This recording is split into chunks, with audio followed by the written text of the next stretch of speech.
2020 não foi um ano fácil para os profissionais da imprensa por várias razões.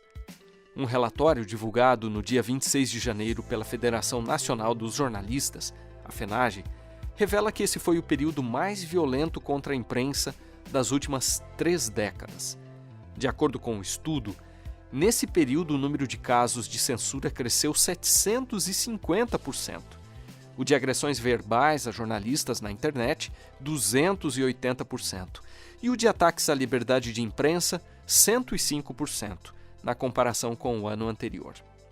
Com base no monitoramento de discursos, entrevistas e postagens em mídias sociais, no período de janeiro a setembro de 2020, a FENAGE concluiu que a cobertura jornalística da pandemia serviu de pretexto para o aumento da violência contra a imprensa, especialmente por parte daqueles que negam a ciência e minimizam a crise sanitária. Além disso, esses profissionais também ficaram expostos ao vírus. Nas contas da Press Emblem Campaign, organização internacional que monitora a liberdade de imprensa e a segurança dos jornalistas, 727 deles já morreram vítimas do novo coronavírus, 77 só no Brasil. A cobertura da pandemia está sendo uma experiência difícil não só por causa dos ataques e da maior exposição aos riscos, mas também pelos desafios éticos implícitos. Como disse Scott Ratson, editor-chefe do Journal of Health Communication, em um webinar promovido pelo Knight Center, da Universidade do Texas, no dia 29 de janeiro, não houve momento de maior necessidade de ética na comunicação do que esse em torno da Covid-19.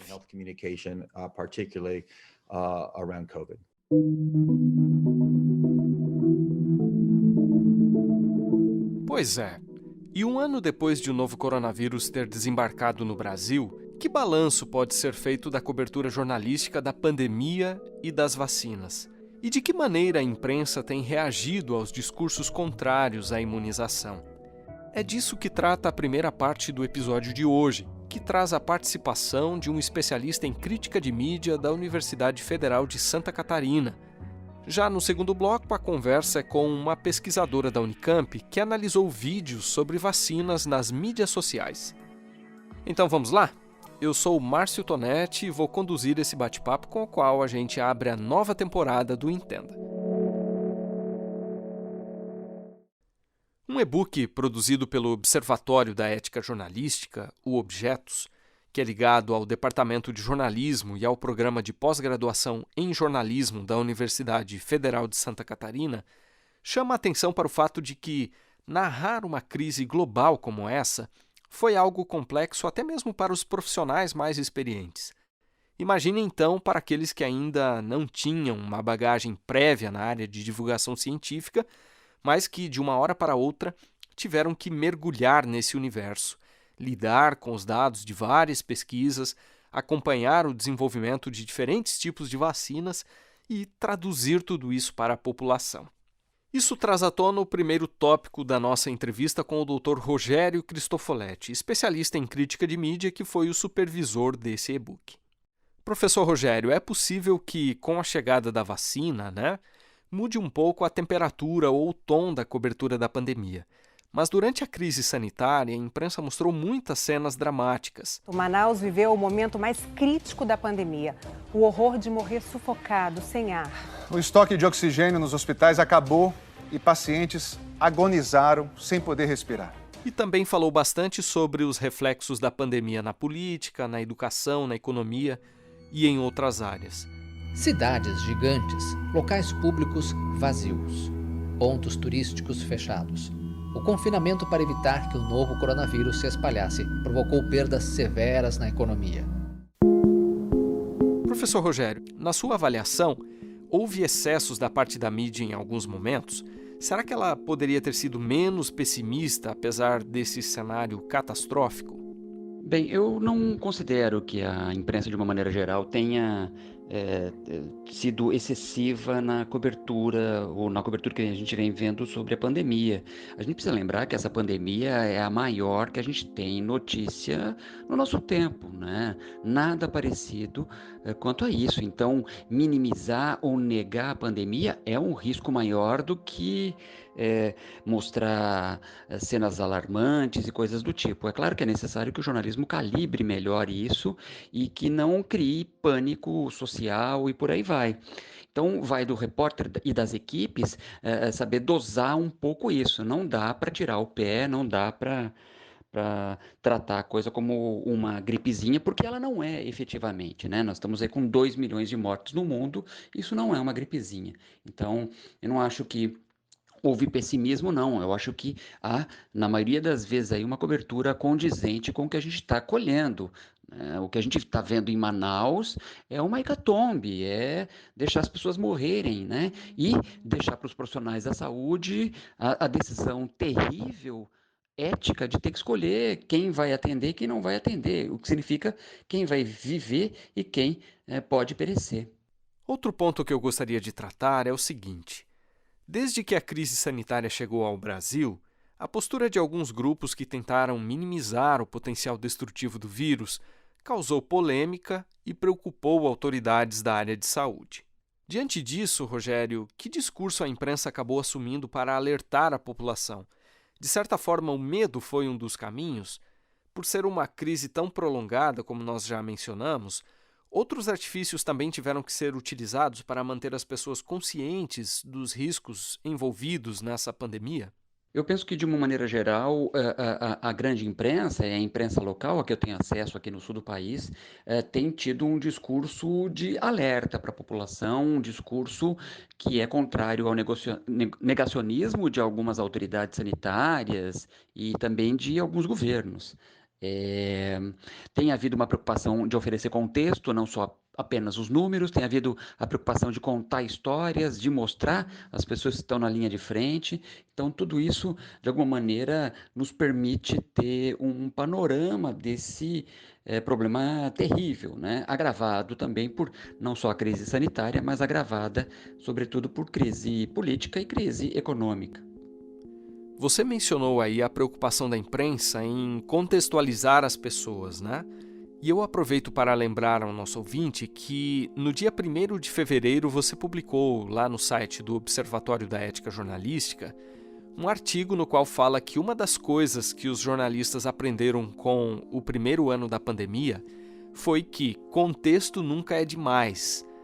Aliás, puxando agora um pouco a sardinha, né, para o nosso lado, nesse mesmo texto você observa que os podcasts se revelaram canais estratégicos para ampliar o conhecimento geral sobre a Covid-19.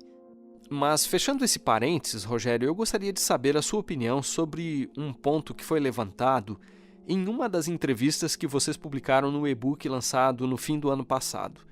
Nesse material, as pesquisadoras Sabine Righetti e Ana Paula Morales, coordenadoras da agência Bore, criada no início de 2020, ressaltam que, abre aspas aqui para elas, a ciência não termina no paper, mas na comunicação com a sociedade. Fecha aspas. Porém, como a gente sabe, a divulgação científica no Brasil sempre foi bastante limitada, né? Mas da noite para o dia, jornalistas precisaram lidar com temas complexos e traduzir isso numa linguagem mais acessível para a população.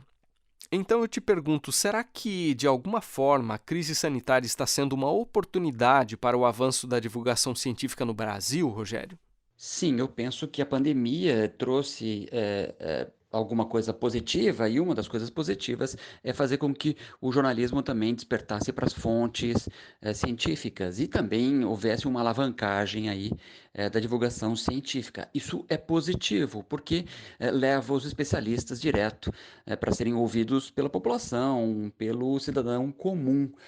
Há desafios para isso, é verdade, né? E encontrar, por exemplo, quem queira falar, quem esteja credenciado, seja especializado naquilo, encontrar quem fale bem, o que significa falar claro, o que significa falar de uma maneira mais condensada, sintética, né? E um terceiro desafio é a tradução, né? A tradução de, por exemplo, termos científicos e também da própria engrenagem da situação, né? Nenhum de nós é virologista, nenhum de nós é infectologista. Então, entender a estrutura de um vírus é muito complexo. Então, há um desafio adicional para os jornalistas aí de ter que traduzir isso para o grande público.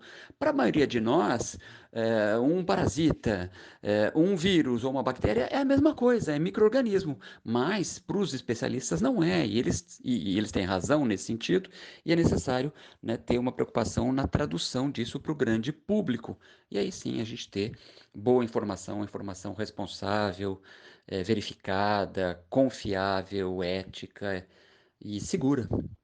Por falar em segurança, há quem tenha questionado a segurança das vacinas. Você acredita que os discursos anti-vacinação se fortaleceram durante a pandemia? Sim, eu penso que os discursos anti-vacinação, eles se fortaleceram durante a pandemia, por conta de uma série de fatores, né. Nós estamos vivendo numa época em que, todas as pessoas potencialmente podem estabelecer redes e redes de contato e permitir que, informações não necessariamente verdadeiras sejam, repassadas. Então, sim, esse discurso anti-vacinação, embora ele não seja majoritário, ele é muito limitado, mas ele é bastante ruidoso, ele faz muito barulho e isso voltou, infelizmente, à tona nessa época em que a gente precisa de mais entendimento, de mais compreensão de uma saúde pública. A imprensa brasileira tem lidado com isso, né, e tem noticiado isso também, o que nem sempre é a melhor forma de como lidar com a desinformação, com os discursos anti-vacina. Eu te pergunto então, qual seria a melhor forma de a imprensa responder a esse tipo de discurso? Bem, eu penso que, claro, a imprensa não pode ignorar que há movimentos anti-vacina durante esse processo da pandemia no Brasil. No entanto, é necessário calibrar melhor, né? Calibrar melhor, quer dizer, não dar tanto espaço para esse tipo de coisa, afinal, não é o discurso majoritário. Então é preciso o quê? Ser proporcional. E mais do que isso, né? É necessário sempre lembrar que a decisão sobre vacinação não é tão simples uma decisão individual. É uma decisão que impacta também em saúde pública. Quando alguém decide não se vacinar, ele não está apenas colocando em risco também a sua saúde apenas, mas também a das pessoas com quem ele convive. Como a gente sabe, é muito difícil convencer alguém que associa as vacinas a teorias conspiratórias a mudar de ideia. Mas há um grupo que ainda está em cima do muro, que são os hesitantes. Tendo em vista que, especialmente em países como o Brasil, esses movimentos ainda não têm tanta força quanto nos Estados Unidos e na Europa, a pergunta que eu faço para encerrar a sua participação é a seguinte: você acha, Rogério, que o papel da imprensa durante a pandemia será determinante no sentido de evitar que mais pessoas se coloquem contra a imunização? A imprensa e o jornalismo têm um papel fundamental nesse sentido de esclarecer a população e de não apenas esclarecer, mas colocar contextos também, né? Veja que, por exemplo, a imprensa não faz um bom serviço quando ela apenas informa qual que é a taxa de sucesso, a taxa de imunização de uma vacina. Ela precisa colocar isso num contexto. Dizer que uma vacina tem 50%, quando já se disse que tem uma outra tem 92%, dá a impressão de que essa vacina é menos eficaz e, portanto, ela pode ser o quê? Pode ser descartada. Se você coloca que 50% é o número, né, aceito pela OMS, e se você lembra e compara com outras vacinas que nós já tomamos e que já fizeram muito resultado, como a da gripe, em outros tantos contextos, isso ajuda a fazer uma compreensão melhor. É preciso lembrar que o Programa Nacional de Imunizações que temos no Brasil é um programa que existe há pelo menos 40 anos e ele é um programa muito bem sucedido. Nós conseguimos imunizar e erradicar doenças no país graças a ele. É um esforço conjunto do governo, dos governos estaduais, dos governos municipais, da sociedade, da mídia, dos movimentos que se engajam na saúde pública. Então, isso vem dando resultado. A gente conseguiu erradicar a polio. mas também a gente fraquejou em alguns momentos. E a gente permitiu que recentemente o sarampo voltasse. Então não dá para baixar a guarda. É necessário fortalecer o nosso sistema, o nosso Programa Nacional de Imunizações e voltar a criar na população um sentimento de confiança nesse tipo de medicamento. Em meados do século XX, o brasileiro vivia em média 45 anos e cerca de 10% das crianças morriam antes dos primeiros 5 anos de vida. Mas essa realidade mudou drasticamente a partir dos anos 1970, e uma das explicações para esse fenômeno é que a partir desse período o país passou a promover campanhas de vacinação. A partir de 1940, esse aumento até 1970 foi muito pequeno. 45 para 52 anos de vida.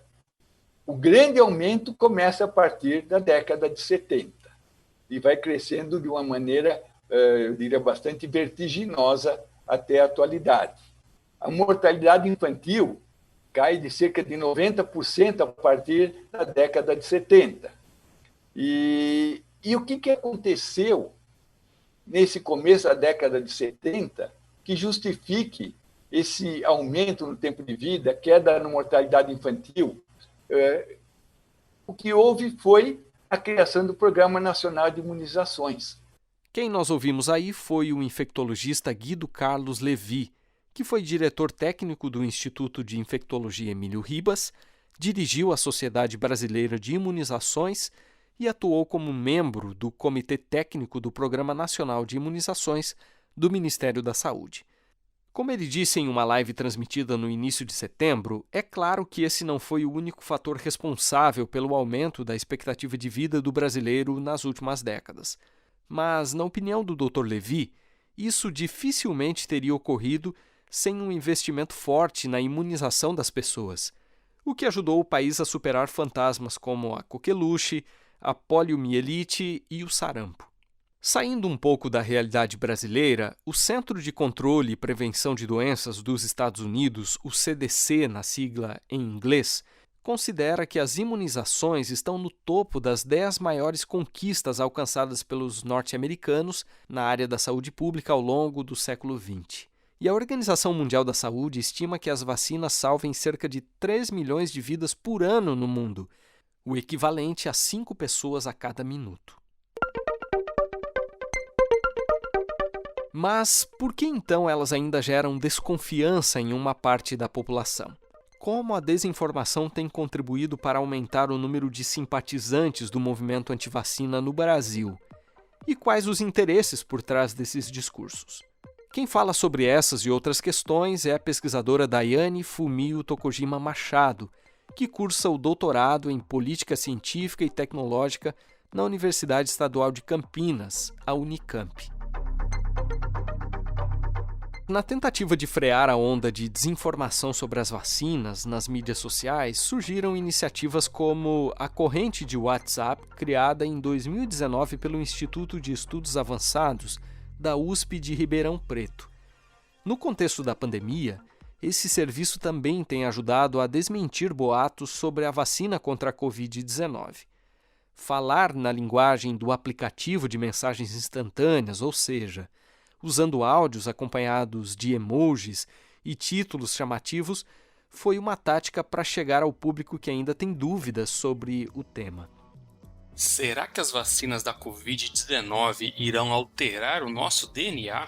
Olá, eu me chamo Luiz Gustavo de Almeida, sou doutor em microbiologia pela USP de São Paulo, membro da União Pro-Vacina e do Instituto Questão de Ciência. E hoje eu vou responder essa dúvida.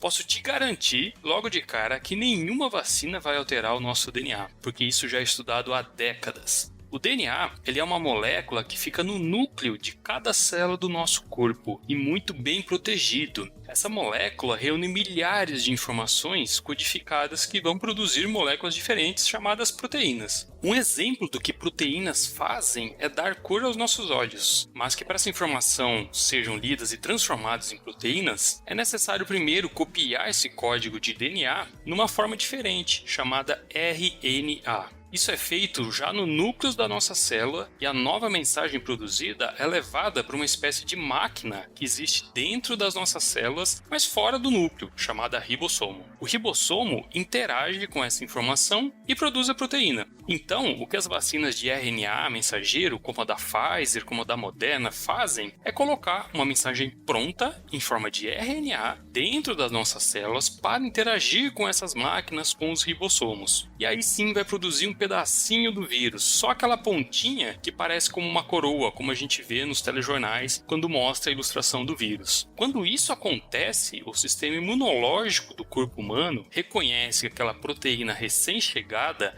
é uma novidade e que não faz parte do nosso corpo. Portanto, ela deve ser combatida. Reparem que o RNA das vacinas nem chega perto do núcleo das nossas células. Depois de um tempo, essa mensagem de RNA é destruída e as células param de produzir a proteína do vírus e o nosso sistema imunológico já está bem treinado para a batalha de verdade contra o vírus. Daiane, os movimentos contrários à vacinação fazem o oposto disso, ou seja, em vez de esclarecer, sua principal arma é levantar dúvidas. Na sua visão, quais são alguns mitos que se perpetuam até hoje em relação às vacinas? Os principais tipos de boatos sobre as vacinas que os cientistas vêm identificando nos últimos 20 anos são praticamente os mesmos. Alguns detalhes mudam a partir de certos acontecimentos, como a pandemia que a gente está vivendo ou o lançamento de novas vacinas, mas os núcleos dos boatos permanecem os mesmos ao longo do tempo. Então, a gente pode dizer que os 5 principais tipos de boatos são aqueles que questionam a segurança das vacinas ou a efetividade delas, aqueles que promovem saúde alternativa, aqueles que tentam associar as vacinas à moralidade e, por último, a gente tem as teorias da conspiração. Como a forma mais fácil de gerar medo e ansiedade na população é questionar a segurança das vacinas, os criadores de boatos abusam bastante desse truque. Os principais boatos desse tipo são aqueles que dizem que as vacinas causam doenças ou que elas têm efeitos colaterais graves. Outro truque muito comum é questionar a proteção das vacinas. Se as pessoas acreditarem que as vacinas não protegem das doenças, pode ser que elas deixem de participar das campanhas de vacinação ou de cumprir o calendário vacinal, que é aquele calendário criado pelos órgãos de saúde para que a gente mantenha as vacinas em dia e evite o reaparecimento de doenças como o sarampo, por exemplo. Um terceiro tipo de boato é o da saúde alternativa. O truque desse pessoal é atacar as vacinas para promover certos produtos ou serviços como alternativas à vacinação. A intenção é que a população fique com medo e que acabe substituindo as vacinas por produtos como vitaminas e homeopatia, por exemplo, que não oferecem nenhuma proteção contra doenças, mas que geram um dinheiro danado para quem vende. É por isso que é muito comum a gente encontrar vendedores de saúde alternativa espalhando desinformação sobre vacinas. Para eles, a desinformação é um negócio muito lucrativo. Um outro tipo de desinformação muito usado por pessoas mal intencionadas tem a ver com a moralidade. Esse tipo de boato tem mais chances de funcionar com grupos grandes, por isso o apelo. O truque é tentar associar as vacinas com questões que gerem polêmica. Exemplos desse tipo de boato são aqueles que desencorajam as famílias a vacinarem seus filhos contra o HPV, porque dizem que a vacina incentiva a liberdade sexual. E um último tipo de desinformação muito comum é a teoria da conspiração. As teorias da conspiração são histórias sem pé nem cabeça que defendem a existência de planos secretos e malignos envolvendo pessoas e instituições poderosas. São visões distorcidas da realidade, e quem acredita nesse tipo de boato vai ficando neurótico, desconfiando de todas as instituições sérias, ao mesmo tempo que começa a acreditar em qualquer maluquice que encontrar na internet. A gente sabe que as implicações de não se vacinar para a saúde coletiva são muito sérias. O ponto é que aqueles que não se vacinam nem imunizam os filhos também colocam em risco a vida de outras pessoas, conforme alertam os especialistas. Aliás, é importante abrirmos parênteses para mencionar que, nos últimos anos, os estudiosos têm observado novos surtos de doenças que haviam sido controladas ou até mesmo erradicadas há bastante tempo. É o caso do sarampo, que tem ressurgido nas Américas e em outras regiões do mundo. Para se ter uma ideia, o número de casos notificados de sarampo ao redor do globo cresceu 300% nos primeiros 3 meses de 2019, em comparação com o mesmo período de 2018, conforme mostra um artigo publicado em março de 2020 na revista Acta Paulista de Enfermagem, produzida pela Universidade Federal de São Paulo, a Unifesp. Nesse mesmo estudo, que pode ser acessado por meio do link que a gente disponibilizou na descrição do episódio, os autores citam que até o fim de março de 2019, cerca de 170 países haviam notificado à OMS mais de 112 mil casos da doença. E essa também é uma realidade preocupante no Brasil, onde até outubro de 2019 haviam sido registrados mais de 49 mil casos suspeitos de sarampo, dos quais 10.400 foram confirmados. Os especialistas têm associado o ressurgimento de doenças como essa à queda na vacinação. Nos últimos anos, taxas de cobertura que chegavam a 95%, como era o caso de vacinas como a tríplice viral, a da hepatite A e a pentavalente, caíram para cerca de 80%. Felizmente, no caso da vacina para a Covid-19, os números parecem indicar uma tendência no sentido contrário, segundo levantamentos do Datafolha. Apesar de no período de agosto a dezembro do ano passado o número de brasileiros dispostos a tomar a vacina ter caído de 89% para 73%, e o total dos que não pretendem ser vacinados ter passado de 9% para 22%, com a chegada do imunizante, caiu para 17% o número dos que não pretendem se vacinar e 4% estão indecisos. Pegando o gancho desses indicadores, eu queria que você, Daiane, explicasse melhor para a gente a diferença que existe entre o movimento antivacina e a chamada hesitação vacinal. Movimento antivacina e hesitação vacinal são coisas diferentes. Como metáfora, a gente pode imaginar que existe uma régua longa. Numa ponta tem aquelas pessoas que aceitam todas as vacinas com confiança. Na outra ponta é que ficam os movimentos antivacina, formados por pessoas que recusam todas as vacinas com convicção. Entre essas duas pontas, nesse espaço grande, ficam várias posições que a gente chama de hesitação vacinal. Pessoas hesitantes a vacinas podem ser aquelas que recusam algumas vacinas, mas que tomam outras, pessoas que adiam o calendário vacinal, pessoas que obedecem ao calendário, mas que não se sentem totalmente seguras, e por aí vai. Então, a hesitação acontece quando as pessoas têm algum nível de incerteza ou de preocupação em relação às vacinas, e isso pode influenciar mais tarde na tomada de decisão delas, ou seja, se elas vão tomar vacina e vacinar os filhos.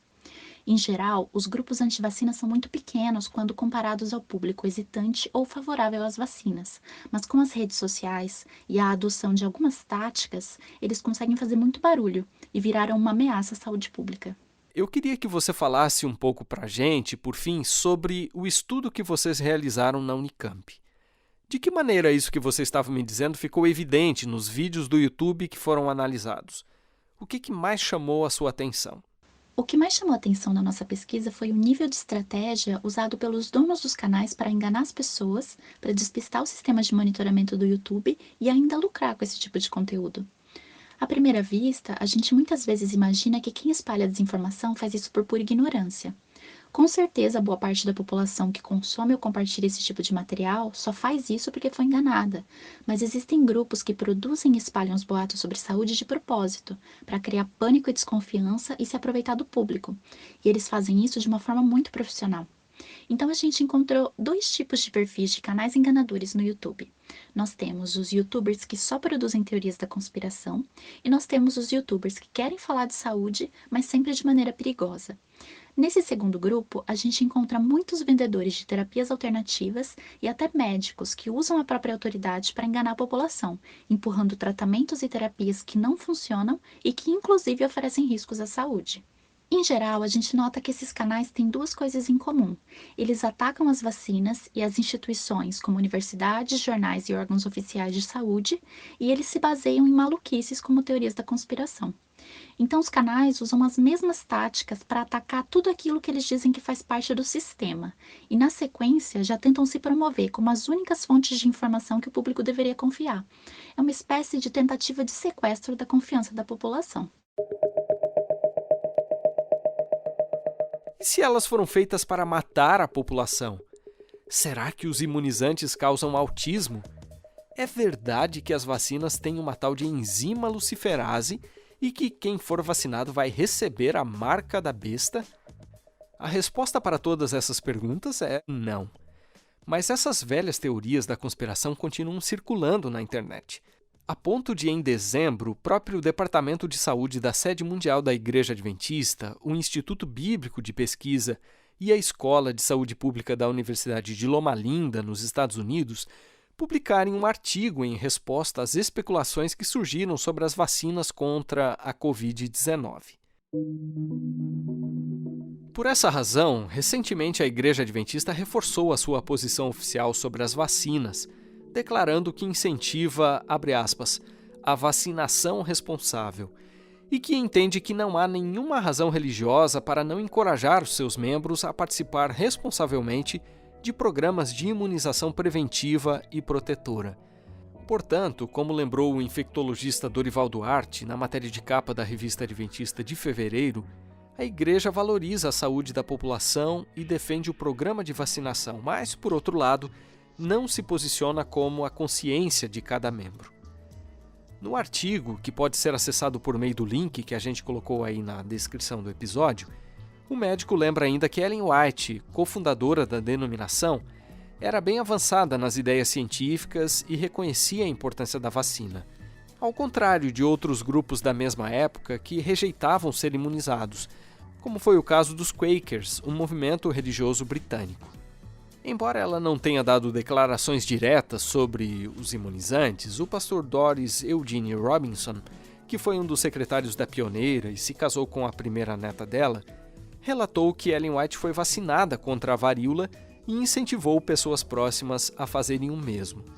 Aliás, em um relato feito na edição de maio de 1958 da Revista Adventista, que você pode conferir em nosso acervo digital, o pastor Robinson, que escreveu o livro Revolução na Saúde, publicado pela CPB, também relatou que um tio dele, que na época era missionário na Índia, se recusou a receber a vacina contra a varíola e pouco antes de morrer dessa terrível doença, reconheceu que havia cometido um erro que lhe custou a vida. Com produção, roteiro e edição de Márcio Tonetti, gravação de José Newton e direção de jornalismo de Marcos de Benedicto, o episódio de hoje fica por aqui. Eu aproveito para lembrar que o podcast está disponível também no Spotify, YouTube, Google Podcasts e na plataforma Anchor, e que a sua inscrição nesses canais é muito importante para a gente. Até o próximo episódio!